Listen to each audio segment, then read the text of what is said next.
Voilà, alors comme je vous le disais, donc, mon Dieu, c'est un plaisir pour nous, vous ne pouvez pas imaginer, d'être en compagnie de la coach Valeska Tozo. Bonjour. Bonjour Aïcha, Comment bonjour ça va? Aïcha, bonjour les téléspectateurs, je vais très bien.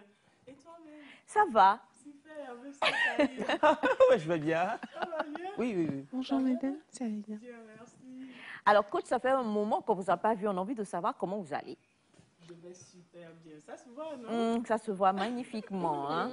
Merci. Et coach, quand elle parle là de ces petits paraboles-là, c'est comme quand on fait un intraveineuse. Exactement. C'est comme quand on fait un intraveineuse, ça rentre. Sur le coup, tu sens juste une légère piqûre. Et puis après, tu te fais wana, wana, wana, wana, l'effet, c'est ça. Et tu comprends rien, quoi. Donc, j'espère qu'on est quand même prêts à prendre nos petites piqûres de ce matin. Oui. C'est nous tous, hein? Les- Je fais partie parce que lorsque tu apprends aux autres, tu apprends également. Toi-même, c'est comme ça. D'accord. Alors, justement, on va vérifier si le micro de coach Valeska est allumé, s'il vous plaît. Voilà. Oui. C'est bon maintenant. Donc, du coup, je vous laisse dire bonjour à tous nos téléspectateurs et puis, pourquoi pas, vous représenter encore mieux. Bonjour à tous les téléspectateurs. Je suis Madame Valeska Tozo, épouse Assoumani. Je suis coach certifiée en développement personnel et en gestion matrimoniale, également certifiée en accompagnement de vie et de couple, particulièrement pour les familles, surtout les familles en difficulté relationnelle. Je suis ce matin ici parce que c'est la famille et à chaque fois que je viens à Nectar, je me sens chez moi, mais également parce que je me dis derrière la caméra, il y a des gens qui nous suivent et je fais un coucou spécial à toutes les personnes qui me suivent de partout dans le monde. Ce matin, nous allons apprendre l'un de l'autre. Bonjour Nectar, un plaisir d'être là ce matin. Plaisir toujours partagé, coach Valeska. Alors justement, on va parler d'un sujet que je trouve assez lourd et qu'on n'arrive vraiment pas à gérer parce que quand on reçoit plusieurs témoignages sur le plateau de Nectar et on comprend que je crois que c'est la malgestion de cela qui fait qu'il y a des déviances. Alors on va parler de séparation et coparentalité. Déjà, deux personnes se rencontrent et puis ensuite, après, décident que ça ne marche pas. Oh, je ne veux plus être avec toi, tu m'énerves, je ne veux plus voir ta tête. Et malheureusement, au début, c'est heureusement. Il y a un fruit qui naît de cette union. Et maintenant, quand on se sépare mal. Et la gestion de ce petit bout de chou-là qu'on a eu lorsque tout allait bien devient difficile. L'un voudra s'accaparer l'attention de l'enfant, l'autre voudra forcément que l'enfant sache que c'est ta mère qui n'est pas bien, c'est elle qui est mauvaise. Et puis il y en a même qui vont jusqu'à outiller leurs enfants pour que les enfants leur reviennent en tant qu'inspecteurs de ce que fait l'autre partenaire depuis qu'il y a eu la séparation. On sait que vous êtes vraiment dans le bien-être des familles. Donc avec vous aujourd'hui, on va en parler. Vous recevez énormément de personnes que vous coachez et que vous conseillez. Quels sont les facteurs premiers d'une séparation dans le couple aujourd'hui? Merci Aïcha. Comme tu l'as dit, le sujet de la séparation et de la coparentalité est un sujet crucial parce que les conséquences sur d'abord les partenaires et ensuite sur les enfants est énorme parce que aujourd'hui, lorsqu'on parle de séparation et que vous n'êtes que vous deux, c'est vrai qu'il y a des dégâts, mais on peut dire que les dégâts sont limités à vous. Mais quand il y a des enfants qui sont entre vous, il faut savoir que il y a un intérêt majeur en jeu. Et je pense qu'aujourd'hui, lorsqu'on parle de la séparation avec des enfants, l'intérêt majeur des enfants n'est pas pris en compte. Et il y a des situations qui sont à l'origine des séparations. On peut d'abord citer les conflits non résolus. Vous vous êtes rencontrés, vous êtes peut-être aimés parce que le fait qu'on puisse avoir des enfants peut différer d'une relation à une autre parce que les conditions dans lesquelles vous êtes rencontrés, personne ne le sait. C'est pourquoi ici, chez nous, quand il y a une situation, on dit c'est vous deux qui savez comment vous êtes rencontrés, quoi. Donc, qui savez comment vous êtes rencontrés. Donc, il y a des conflits non résolus à l'interne qui sont derrière, en fait, les problèmes qui sont liés à la coparentalité. Il y a bien évidemment les problèmes culturels.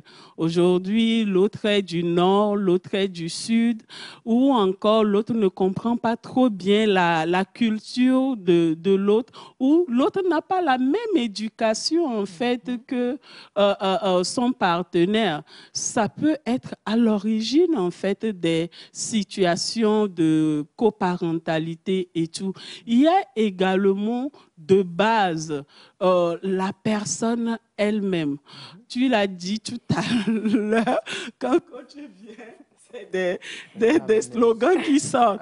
Mais il faut en fait reconnaître que, en vérité, nous n'avons pas de problème avec notre partenaire. Nous avons des problèmes avec nous-mêmes. Puisque le partenaire... Oui. C'est passé si vite. Oui, c'est ça. Oui, c'est ça. Oui, c'est ça. C'est ça. Nous n'avons pas en vérité de problème avec notre partenaire. Avant que le problème n'arrive même au partenaire, nous avons d'abord de base des problèmes avec nous-mêmes. Puisque avant que vous ne soyez grand, que vous ne soyez partenaire et tout, vous avez vous aussi été enfant d'hier. Nous sommes tous le résultat de l'environnement dans lequel nous sommes nés, de l'environnement qui nous a conditionnés, des valeurs qu'on nous a inculquées, de l'éducation qu'on nous a transmise. Ce dans quoi nous avons été moulés, c'est ça qui a défini notre personnalité, notre savoir-vivre, notre savoir-être et tout. Et donc, si nous allons à la rencontre d'une autre personne, qu'il soit homme ou femme, nous allons avec qui nous sommes. Dans quel moulage nous avons été. Comme est-ce que, par exemple, je me rappelle, je discutais avec un frère et il me disait, moi, ma tante m'a dit que c'est une manière de dire, hein, tu comprends. Et donc, lui, il a des limites déjà dans la tête. C'est-à-dire qu'il peut te faire manger, il peut te faire sortir et tout, mais il ne peut pas te donner de l'argent pour te réaliser. Tu comprends? C'est juste une manière de dire, en fait, qu'aujourd'hui, c'est ce qui nous a conditionnés, en fait, depuis l'enfance, qui, en fait, reflète notre personnalité et tout, plus notre parcours de vie.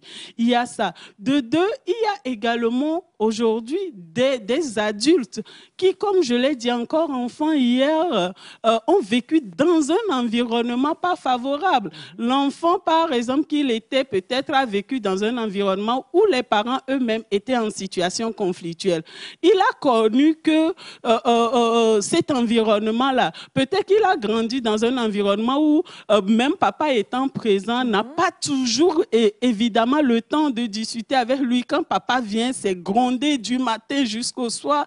Il y a certaines rigueurs et tout. Donc pour lui, dans sa tête, peut-être en grandissant, il se dit on doit commander une femme. Parce que c'est comme ça, c'est ce qu'on lui a appris. Nos enfants apprennent plus de ce que nous faisons que ce que nous leur disons. Donc, c'est ce qu'il a appris et c'est ça qui fait qu'il a grandi. La même personne, s'il grandit avec ses valeurs, ces choses qu'on lui a inculquées, il rentre dans le couple et il rencontre une femme qui, contrairement à elle, à lui, n'a pas en fait et grandi dans cet environnement. Peut-être elle a grandi dans un environnement où on communique, en fait. Tu vois, où on communique, on est ouvert par rapport à la communication. Quand la dame va vouloir parler, il ne va pas accepter parce que lui, dans sa tête, en fait, il n'a pas vu ça auprès de ses parents, il n'a pas vu ça auprès de son tuteur ou toute personne qui l'aurait encadré. Donc, quelque part, nous venons dans les relations avec qui nous sommes, notre bagage, notre éducation et tout ce que nous avons vécu sur notre parcours de vie. La question est de savoir si nous venons en fait dans le couple avec ce parcours de vie-là, est-ce que nous sommes sûrs que cela puisse nous aider à faire évoluer la relation. Si tu vas dans une relation, peut-être avec des attentes vis-à-vis de l'autre, tu vas dans la relation avec des idées déjà carrées et que tu te rends compte que les attentes que tu as, ce n'est pas ce que l'autre te donne, je suis sûre que directement tu serais choqué. Parce que la désillusion commence par là. Dès le début, la relation est fructueuse, vous vous aimez, vous rigolez très bien, vous avez des projets et tout, vous voulez vous réaliser ou même vous vous mettez ensemble. Et peu de temps après, lorsque vous êtes à deux dans la chambre, vous faites 1 mois, 2 mois, tu te rends compte que non, ce n'est pas en fait ce que j'ai pensé qui est là. Même il est hihénois peut-être, et vivi megake même nani le du quoi. Tu découvres en fait le caractère et la personnalité de l'autre. Et c'est là, voilà, le vrai visage de l'autre. Et c'est là où tu te dis, non, c'est pas à ça en fait que je m'attendais. C'est pas ce que j'attends véritablement de cette personne-là. Et au final, les attentes que nous avons de cette personne-là sont dissipées. On est déçu par rapport à ça. Et les conflits commencent à arriver. Le conflit est d'abord intérieur.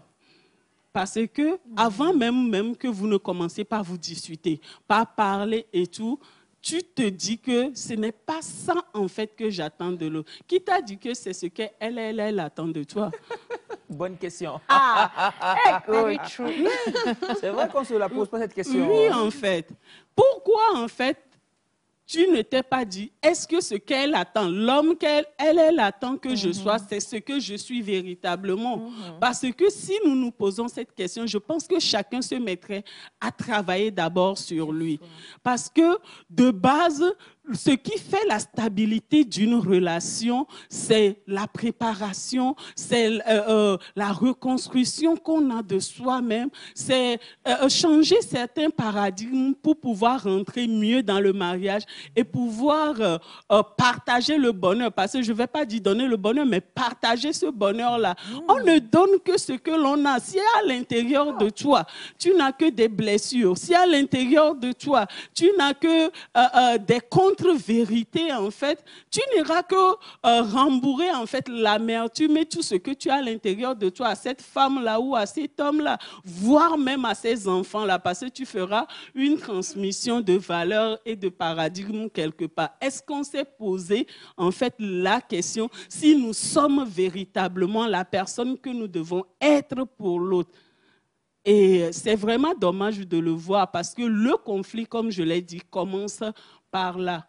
Parce que quand tu ne te rends pas compte de ça, tu vas penser que c'est l'autre le problème. Et très souvent, nous sommes tellement restés dans ce sillage que nous voyons le problème chez l'autre et jamais chez nous. Nous voyons le problème sur la femme. Nous voyons le manquement sur l'homme. Nous voyons le manquement même dans notre environnement. Et Béfiane, si bébé n'a problème, vidéva, on ne s'attaque même pas à la source du problème. On s'attaque directement à ce que l'autre ne fait pas bien, à ce que cela produit dans l'environnement. Et si on s'asseyait un peu et se demandait où est la cause réelle de ce problème pour pouvoir trouver des solutions? Je pense que la majorité des séparations aujourd'hui, c'est parce que on ne va pas à la base, on ne va pas à la source, on ne va pas à la racine du problème. Sinon, certains problèmes auraient pu trouver facilement des solutions et donc privilégier l'intérêt commun qu'est l'enfant. Peu importe la condition dans laquelle vous vous êtes retrouvés, peu importe que voilà, vous êtes, c'est un coup d'un soir qui a produit l'enfant ou pas, peu importe que c'est un mariage forcé, peu importe que tu l'as aimé ou tu ne l'as pas aimé avant que l'enfant ne vienne et tout, peu importe que vous soyez mis en couple ou pas avant que l'enfant n'arrive. Du moment où il y a un enfant, je pense qu'il y a un intérêt majeur à protéger parce que moi, on sort des vies soto m'a dit balo quoi. Donc, né si bébé de ville et miamea, quelque part, c'est un enfant, c'est une génération, c'est une personne à protéger. Et aujourd'hui, on ne le fait pas du tout. Les enfants sont les conséquences directes de ce que les parents vivent aujourd'hui. Ce qui se passe entre les parents, d'abord, ils sont témoins. Pour ceux qui sont en couple, quand le papa ou la maman doit insulter l'autre partenaire, c'est devant les enfants. Quand la maman doit insulter son conjoint, c'est devant les enfants. Ils sont les gens qui vous suivent, même si vous ne parlez pas. Les enfants, même des fois, ils sont là, même si vous ne parlez pas. Ils savent qu'entre papa et maman, ça ne va pas. C'est vrai. Même si les parents ne le manifestent pas. Hein. Même si les parents ne le manifestent pas, les enfants le savent. Ils le voient par votre manière de...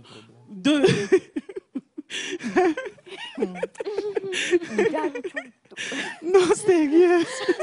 C'est bon. Coach, allez-y, je vous en prie. C'est OK. Donc, je pense que les enfants, ils voient directement et ils ressentent en fait ce qui se passe entre parents. Et c'est ça, en fait, que nous ne comprenons pas. Si on comprenait les temps, comment le fait d'être parent s'étend en fait à divers niveaux, je pense qu'on va prendre en compte ce côté-là. Parce que être parent, ce n'est pas que mettre au monde, en fait. C'est au-delà de ça. Être parent, ce n'est pas que mettre au monde, c'est au-delà de ça. C'est être responsable d'une âme, c'est inculquer des valeurs à une âme, c'est accompagner l'âme jusqu'à ce que cette personne aussi devienne autonome, majeure, capable de transmettre d'autres valeurs qui, bien sûr, sont des valeurs positives dans la société, dans son foyer et à d'autres enfants. Si on prenait en compte cela, je pense qu'on va travailler plus sur notre stabilité personnelle, l'épanouissement du couple, l'épanouissement de la famille, y compris des enfants. Merci. Merci. Oh, coach. Coach. La première partie est forte. Alors, ça tombe bien parce que vous avez ce message qui vient juste de tomber, qui dit « Bonjour Nectar ». J'ai eu 2 enfants avec une femme, mais on s'est séparés, mais je ne sais quoi. La fille a 16 ans, le garçon a 11 ans actuellement. Les 2 enfants sont chez ma grande sœur à Lomé. Et mon ex-femme me menace de récupérer les enfants, ce que je n'admets pas. Que faire, s'il vous plaît? De la part de M. Commis depuis Tchévier, qui demande à avoir votre numéro. Vous aurez le numéro de coach Valeska tout à l'heure. D'accord. Je pense que... on a différentes figures de séparation, surtout quand il y a des conflits. Donc, de base, je ne sais pas en fait ce qui a provoqué la séparation. Et je ne sais pas pourquoi les enfants sont chez la grande sœur. Donc, si par exemple, les enfants qui sont à... c'est 16 ans? Oui, et 11 ans. 11 ans et 16 ans. Même au niveau de la loi, par exemple, l'enfant à partir de 7 ans peut rester chez le papa. Voilà. Maintenant, pourquoi est-ce que l'enfant est chez la grande sœur? C'est moi ma question. Soit chez la grande sœur, soit chez le papa, soit chez la maman, en vrai. Parce que si, par exemple, pour des conditions géographiques, parce que la séparation peut être, comme je l'ai dit, due à des situations culturelles, à des conflits non résolus, et ensuite au fait que la personne n'est pas sur place. Si, par exemple, vous êtes dans une ville différente et que l'autre peut voir son enfant, je pense qu'il est mieux de pouvoir privilégier le rapport parent-enfant. Parce que l'enfant soit chez la grande sœur ou chez le papa, est-ce que la maman voit son enfant? Est-ce que la maman voit les enfants? Est-ce que la maman communique avec les enfants? Ou c'est parce que le papa a maintenant la garde des enfants, que ce soit fait à la justice ou non, mais les enfants sont chez la grande sœur et la maman n'a pas accès à une certaine communication avec les enfants. Parce que si elle ne l'a pas, elle va vouloir en vérité avoir recours à la justice. Le tribunal pour enfants est là pour ça, ou au juge matrimonial, afin de pouvoir trouver au moins un moyen de communiquer. Vous savez, l'équilibre de l'enfant aussi provient de là. Si aujourd'hui les parents sont en situation conflictuelle, il faut que, comme je l'ai dit, les parents sachent que le fait simple pour un enfant de communiquer avec un parent, c'est quelque chose dans le parcours de l'évolution de l'enfant. Parce que cela lui procure, même si les parents sont séparés. Même si les parents sont séparés, c'est important pour l'enfant de pouvoir communiquer avec son père. C'est important pour l'enfant de pouvoir communiquer avec sa mère. Même si vous supposez, entre guillemets, que le partenaire est toxique. Vous comprenez un peu? Oui. Même si vous supposez que le partenaire est toxique. Je donne un exemple banal. Je regardais un film un jour et le monsieur, il a fait quelque chose, il est allé en prison, donc il est resté dehors pendant un temps, mais il avait eu 2 enfants avec la dame avant d'aller en prison. Pendant plusieurs années, il était là-bas, les enfants réclamaient toujours en fait leur père, malgré que la maman finalement dit votre papa a tué quelqu'un, il est allé en prison et tout. Les enfants réclamaient leur père et le jour où leur papa est sorti de prison, directement chez la maman, alors que la maman a déjà reconstruit sa vie. Mais les enfants ont tenu quand même à rencontrer leur papa et garder une communication. Parce que le lien filial, en fait, qu'il y a entre le père et l'enfant n'a rien à voir avec son parcours de vie, le fait qu'il ait été ici. Est-ce que ce père-là ne ressent pas de l'amour pour son enfant? Est-ce que ce père-là ne veut pas partager des moments de qualité avec son enfant? Est-ce que ce père ou cette mère-là ne veut pas en fait dire des choses importantes à leurs enfants? Aujourd'hui, on a des enfants qui ont développé des addictions, des problèmes de dépendance affective, des problèmes de manque parce que leur réservoir émotionnel paternel ou maternel est vide. Et ils n'ont pas su en fait combler ça. Si nous, en tant que parents, nous comprenons que l'enfant a besoin autant de la mère ou du papa, même séparés, nous allons privilégier et pouvoir en fait baisser la hache de guerre lorsqu'il s'agit des enfants. Par exemple, en Europe, ces choses-là sont plus discutables, mais en Afrique, c'est tellement compliqué parce qu'il y a les parents qui rentrent en jeu, il y a les problèmes internes qui rentrent en jeu, il y a l'ego qui rentre en jeu. Oui. Non. Privilégions en fait le bien-être des enfants parce que ces enfants grandissent et deviennent, comme je l'ai dit, des responsables dans la société. Mais vous allez les voir tout bien habillés alors qu'au fin fond, ils ne vont pas très très bien. Pourquoi votre main se dirige vers moi? Non, mais ma main, c'est bizarre, hein? Ma main devient autonome. Elle est là, elle se lève toute seule. Maintenant, ça va aller fort. Donc, le mieux, en fait, pour monsieur de Tchévier, c'est de pouvoir peut-être nous faire signe après ou encore de pouvoir trouver une solution pour discuter. Pas besoin que la conjointe menace. Mais pourquoi est-ce qu'elle menace? Est-ce que ce n'est pas le moment de pouvoir discuter, trouver une solution?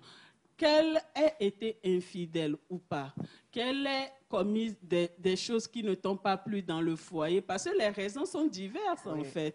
Qu'elle ait fait des choses voilà, dans votre relation qui ne t'ait pas plu, ce qui a causé la relation de séparation. Aujourd'hui, il y a une relation qui vous lie. Et quoi qu'on dise, aussi longtemps que le père ou la mère n'a pas renié l'enfant, je pense qu'on est lié à vie par les enfants que nous avons au milieu de nous. Donc, quelque part, à un moment donné, il faut grandir et avancer, quoi. Donc, voilà. Il y en a, vous avez tellement de messages, Coach Valeska, oui, comme toujours. Hein? Oui. Et moi, ce que je dis, et ça, je vais le dire ce matin, parce que, comme on dit, c'est petit avant-goût, on vous donne. Si, coach, vous tirez tout de Coach Valeska, là, ça ne sera pas bon. Donc, je vais juste lire quelques-uns de vos messages et ensuite, après, vous écoutez la suite de ce qu'elle va dire et vous faites tout pour pouvoir la rejoindre sur ça. Là, vous aurez tout le loisir de pouvoir participer et poser vos questions. On ne va pas répondre à tout ici. C'est ça. Alors, bonjour, Nectar. J'ai l'habitude de dire à ma conjointe de ne pas partager nos manquements aux autres. On ne doit pas discuter devant les enfants. Ce n'est pas du tout normal de la part de M. Stéphane Elikia. Alors, bonjour Nectar, il y a un frère qui a quitté sa femme avec 2 enfants qu'ils ont donnés parce qu'il arrive à savoir que son beau-père a eu des relations avec sa fille dans sa jeunesse. C'est compliqué. Ah, ça c'est lourd. Hein? Mais c'est que le papa a pris les enfants pour partir parce qu'il a appris que le père de madame... Oui, c'est-à-dire que j'explique quoi. Le papa a pris... Ils sont en couple. Maintenant, le monsieur a quitté la dame parce qu'il a appris que le père de la dame a eu des relations avec sa fille quand elle était plus petite. Peut-être c'est un abus ou quelque chose. Sa femme? Oui, sa femme. Donc, ça l'a tellement qu'il a quitté. Alors que ça doit être un traumatisme, justement, comme vous le disiez, pour madame. Est-ce qu'il doit partir avec les enfants-là? Parce que ces enfants-là, comme le disait coach Valeska, leur maman doit les aimer, envers et contre tout. Alors, il demande que faire. Je pense qu'il a déjà la réponse, seulement qu'il n'a pas agi en conséquence. Parce que si tu as découvert que ta femme a subi des attouchements sexuels de la part de son géniteur, c'est un secret. Parce que si cette femme a pu partager, soit partager ça, un pan de sa vie avec toi, ou encore que tu l'aies su par quelqu'un d'autre, je pense que c'est le moment plus que jamais en tant que conjoint de pouvoir comprendre cette femme-là, de pouvoir l'aimer, mais aussi de pouvoir la protéger. Pourquoi encore venir retirer les enfants parce que tu as su? Est-ce que la dame continue de coucher avec son père? C'est ça. Si c'est erreur de jeunesse. Voilà. Si c'est enfin, pas erreur de jeunesse, mais bon, blessure blessure. Voilà. C'est un traumatisme qu'elle a subi. C'est une injustice quelque part qu'elle a subi quand elle était enfant. Maintenant que vous avez grandi et que toi, tu as appris ça, pourquoi ne pas plutôt la comprendre et la protéger contre ça? Si, par exemple, son père revenait et lui proposait encore des choses, parce que le papa peut être un pervers, en fait, et revenir. Et c'est à toi de pouvoir défendre ta femme contre ça. C'est à toi de pouvoir protéger, c'est à toi de pouvoir comprendre et à toi de pouvoir orienter même la femme à sa reconstruction à elle. Pourquoi encore venir lui retirer des enfants? Je pense que il n'a pas su en fait gérer parce qu'il crée en fait une double blessure à cette femme-là. Lui retirer les enfants, c'est lui retirer une partie d'elle en plus de tout ce qu'elle a vécu. Pour cette femme-là, je pense que c'est mieux qu'elle nous contacte pour travailler sur elle, pour se reconstruire. Parce que lorsqu'on se met en relation, lorsqu'on se met en couple, c'est quelque part aussi pour se soutenir, se comprendre et avancer ensemble. Hein. Imaginez non que la dame lui dise le nombre de fois où son père a abusé d'elle. Imaginez que la dame lui ait dit le nombre de partenaires avec qui elle a eu des rapports intimes dans le passé. Donc, je suis sûre qu'il va courir au premier point, en fait. Donc, c'est pas bien. Le mieux, c'est de pouvoir discuter avec cette femme-là, de pouvoir la comprendre, l'aider et dans la mesure du possible, favoriser un dialogue avec les enfants, de sorte que même s'ils ne sont plus ensemble, qu'ils puissent avoir des temps de qualité avec les enfants et orienter bien sûr la dame pour un accompagnement. Merci. Alors, coach Valeska, vous le savez, fait partie de la famille, donc on va tout faire pour tirer plusieurs de ces boubous sur ce plateau-là jusqu'à la fin de l'année. Comme ça, il répondra encore plus et interviendra, parce qu'à chaque fois que coach Valeska est là, c'est comme j'ai dit, c'est la paix, quoi, parce que vous apprenez plusieurs choses. Et il n'y a pas que ça. Il y a une affiche qui est apparue tout à l'heure. On a essayé de jouer un peu aux inspecteurs voilà, cachés. Et on sait qu'il y a, sous très peu, on va dire un rassemblement, un événement qui aura lieu, dont le thème est Brisons le cycle de la violence, protégeons nos enfants et nos familles des traumatismes générationnels. De quoi s'agit-il, coach Valeska? Wow. Il s'agit du plus grand sommet, dénommé le sommet africain du couple, de l'enfant et de la famille. Ce sommet est le sommet qui va regrouper les experts, les professionnels, la société civile et même des décideurs au sein d'un cadre de réflexion. Le but, c'est de pouvoir permettre à des familles de se reconstruire, à des enfants de pouvoir retrouver leur équilibre et de pouvoir promouvoir l'harmonie au sein des couples.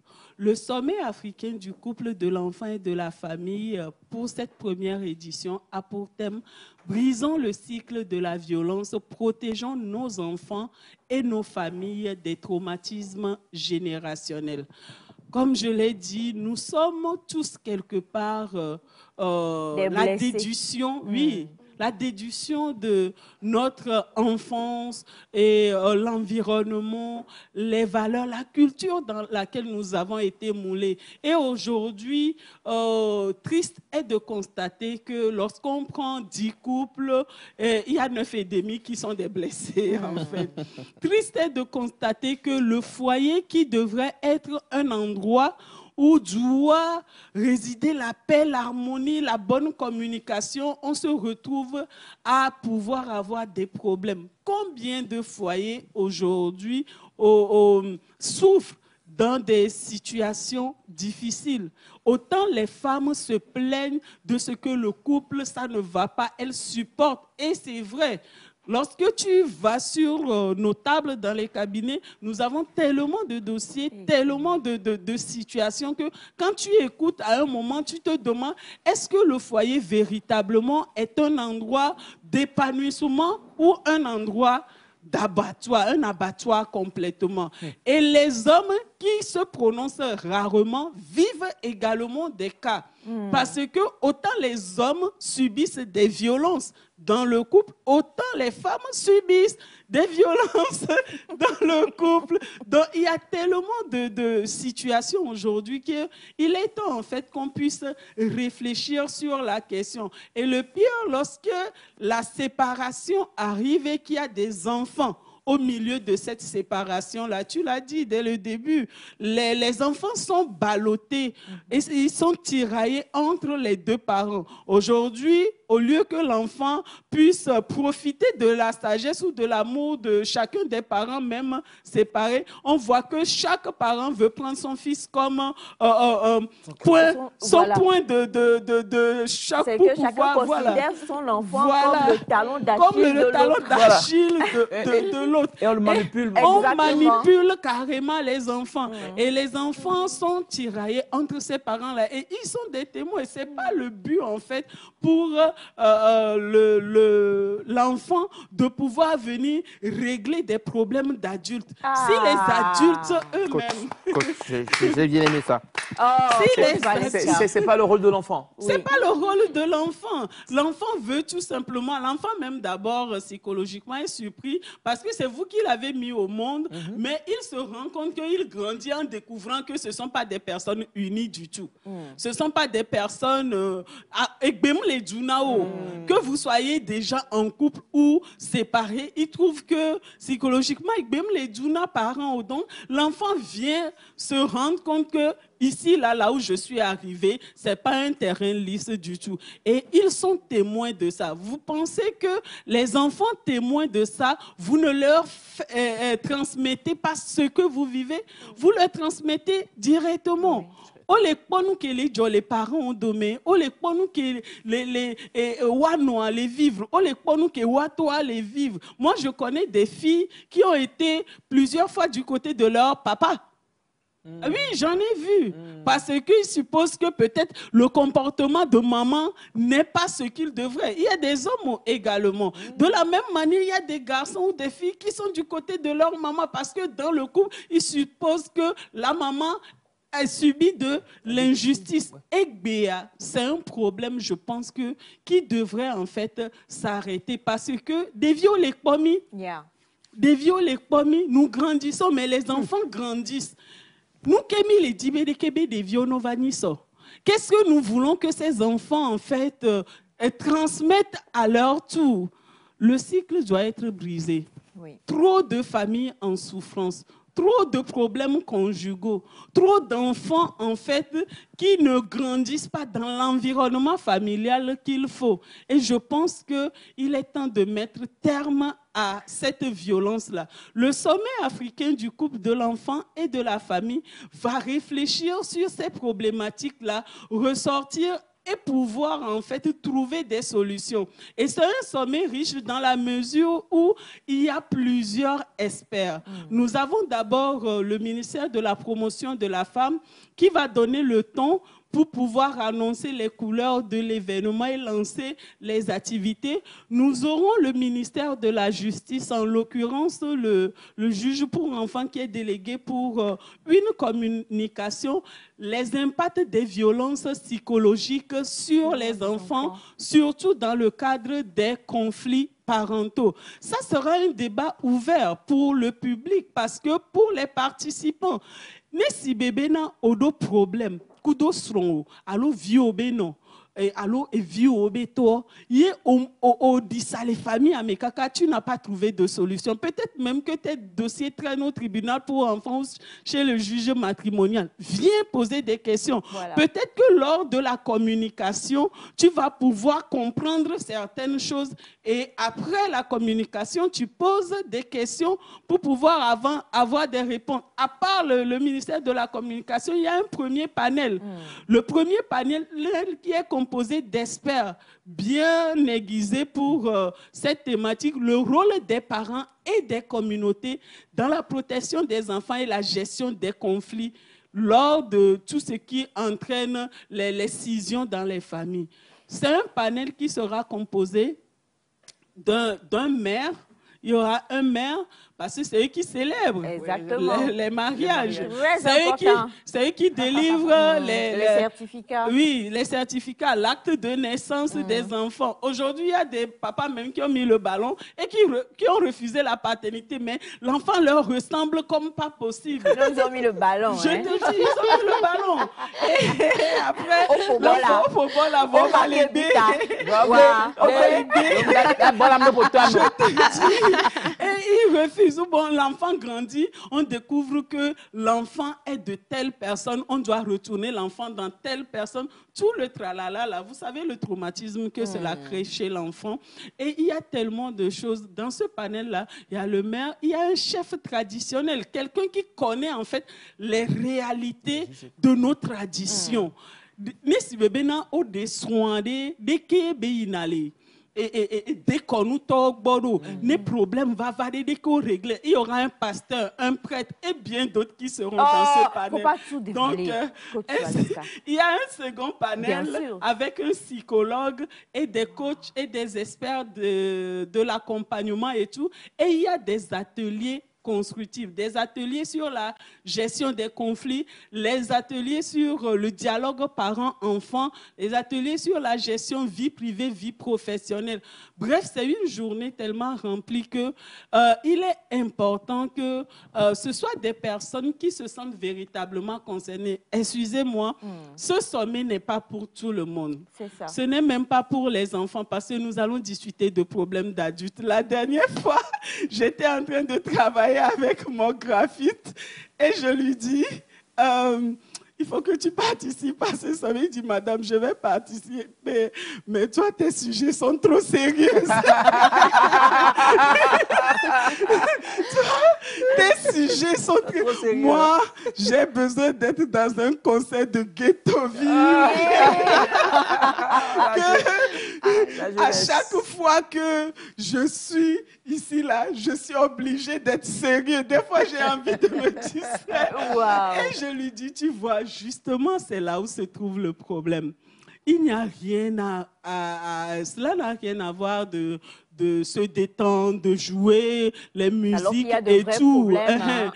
Mais le problème, c'est qu'on se retrouve, à part la distraction et tout, quand on rentre chez nous, on se retrouve face à nous-mêmes, face à nos problèmes. Oui, face à nos problèmes, face à tout. Maintenant, jusqu'à quand, en fait, feindre de toucher l'essentiel parce qu'on veut des plaisirs éphémères, alors qu'on pouvait toucher à l'essentiel, travailler dessus et pouvoir véritablement profiter. Je pense que c'est le moment de pouvoir venir à ce sommet-là.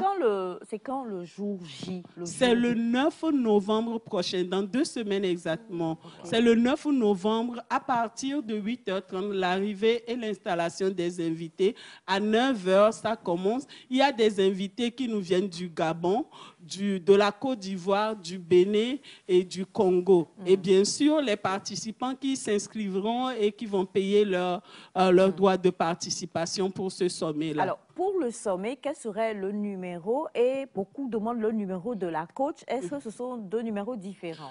2 numéros différents. Donc, il faut bien les regarder pour pouvoir dissocier les choses. C'est moment important.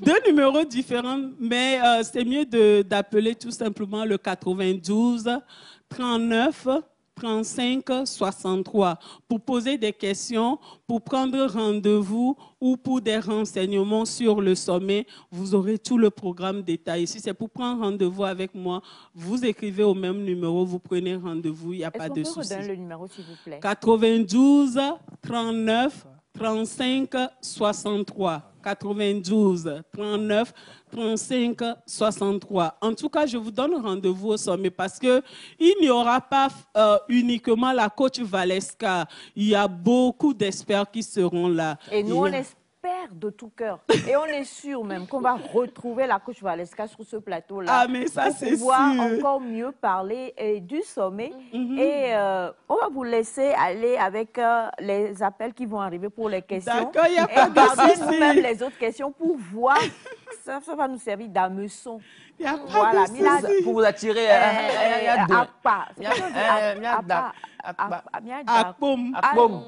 C'est Ameçon, donc Akpom. Voilà,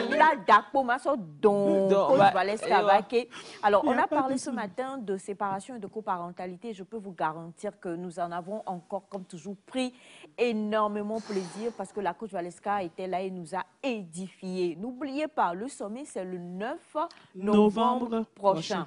Pour tout renseignement sur comment participer, comment faire pour pouvoir y aller, il n'y a qu'un seul numéro, c'est le 92 39 35 63. Et comme je l'ai dit, c'est un sommet de qualité. Donc, les places sont limitées. On est à ce sommet-là, ce sont des adultes qui viennent réfléchir par rapport à leur vie, par rapport à comment trouver des solutions. Si tu n'es pas prêt à travailler sur ta vie, si tu n'es pas prêt à trouver des solutions pour l'équilibre de ta famille, de tes enfants et tout, ne viens pas, ne t'inscris pas.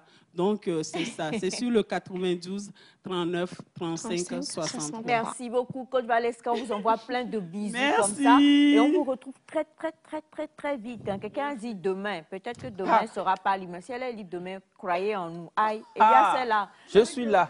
Géolocalisation de où elle habite. Vous la prenez de force et puis vous la ramenez sur ce plateau-là. C'est très important. Merci beaucoup, coach. Merci à vous. Très belle journée. Merci beaucoup. On va aller à notre jingle invité et on va recevoir notre deuxième invité sur ce plateau-là. Je vous assure que ça va décoiffer.